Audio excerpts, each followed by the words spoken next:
अस्सलाम स्टूडेंट्स, आज ये मैंने वीडियो बनाई है डायलॉग राइटिंग पे। काफ़ी व्यूअर्स ने रिक्वेस्ट की थी कि डायलॉग राइटिंग पे भी पेपर प्रेजेंटेशन बनाएं, तो ये मैंने इस पे प्रेजेंटेशन बनाई है। ये 9th क्लास में भी डायलॉग राइटिंग का क्वेश्चन होता है और इंटर में भी होता है। बीए के स्टूडेंट्स भी डायलॉग राइटिंग का क्वेश्चन अटेम्प्ट करते हैं, तो इसके लिए मैंने ये वीडियो बनाई है, इसे ज़रूर देखिएगा और टिप्स भी लीजिएगा। डायलॉग राइटिंग पे जो भी आपका सबसे पहले क्वेश्चन नंबर है आप उसे मेंशन करें, क्वेश्चन नंबर 6 या जो भी है। उसके बाद आप डायलॉग राइटिंग की मेन हेडिंग दें। और हमेशा मैं हर वीडियो में आपको बताती हूँ कि मेन हेडिंग और सब हेडिंग के लिए और आपको पेपर में जो चीज़ें रिक्वायर हैं वो क्या लेके जानी है। आपने 2 स्केल ले लें, एक मार्जिन लाइन के लिए मैं लार्ज स्केल लेती हूँ और सब हेडिंग्स और मेन हेडिंग्स को अंडरलाइन करने के लिए स्मॉल स्केल लेके जाती हूँ। इस तरह आपने मार्कर लेने हैं। 604 जो है ये इसकी टिप थोड़ी सी बारीक होती है, ये सब हेडिंग के लिए यूज़ किया जाता है, जैसे ये मैंने सब हेडिंग्स दी हैं।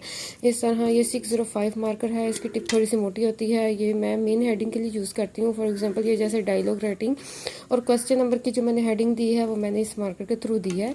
और ये मार्कर जो है 605 ही मार्कर है, लेकिन मैंने इससे कटर से इसकी टिप जो है वो कट की है, जैसे आप क्लियरली देख सकते हैं। इसे जब मार्जिन लाइन में ड्रॉ करती हूँ तो वो ऑटोमेटिकली डबल आती है, एक थोड़ी सी मोटी और एक बारीक, जिससे इससे प्रेजेंटेशन और खूबसूरत लगती है।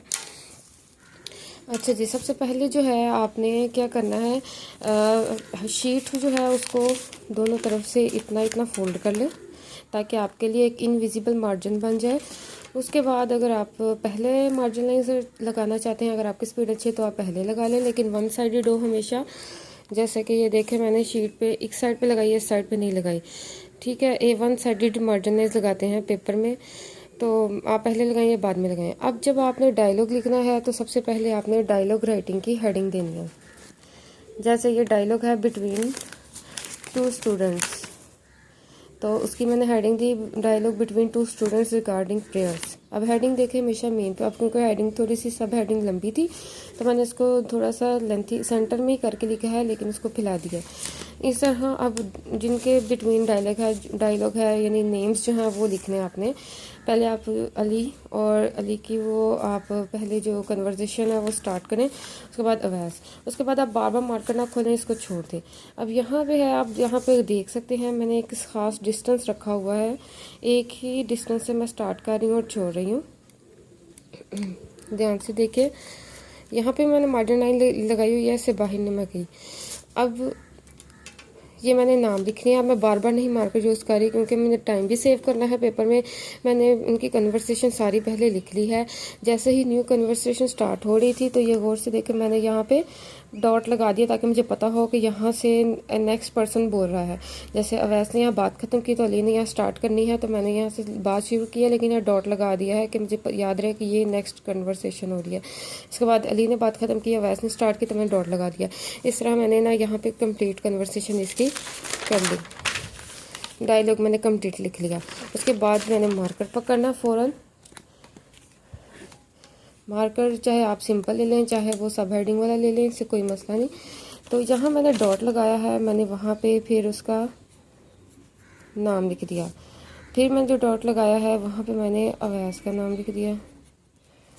इस तरह मैंने अली अवैस लिख देना।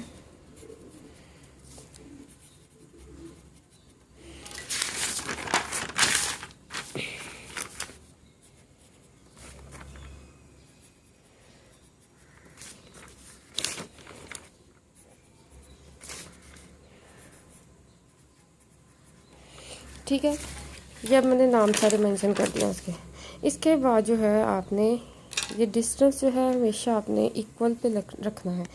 इसके बाद चाहे 605 ही लें चाहे 604 मार्कर ही लें, उससे आप यहाँ पे डॉट लगाने हैं, डॉट कट वाले मार्कर से लगाने हैं।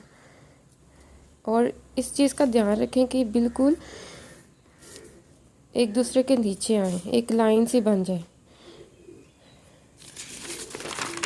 चाहे आप स्केल रख के कर लें,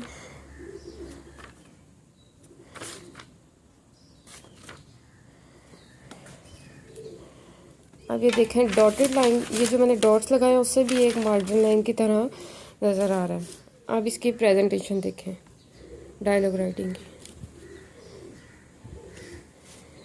की, ठीक है, आप पहले डायलॉग लिख लें, यहाँ पे डिस्टेंस इक्वल रख लें, पहले 2 नाम लिख लें ताकि उनकी लेंथ का अंदाज़ा हो जाए। उसके बाद थोड़ा सा गैप रखें डॉट्स के लिए। उसके बाद आप कन्वर्सेशन लिखें, हर नेक्स्ट कन्वर्सेशन पे आप डॉट लगा दें ताकि आपको पता हो उस डॉट पे नाम लिखना है। और उसके बाद आप जब डायलॉग अटैम्प्ट कर लें उसके बाद नाम लिखें, और उसके बाद आप जो है फ़ौरन कट मार्कर से डॉटेड जो है इसके डॉट्स लगा दें। इसके बाद जब आपका डायलॉग ख़त्म हो जाए तो आप इसको अंडरलाइन एंडिंग लाइन लगा दें। एंडिंग लाइन के लिए ये देखें मैंने 605 मार्कर जो है उससे लगाऊंगी ताकि डबल मार्जिन लाइन आए।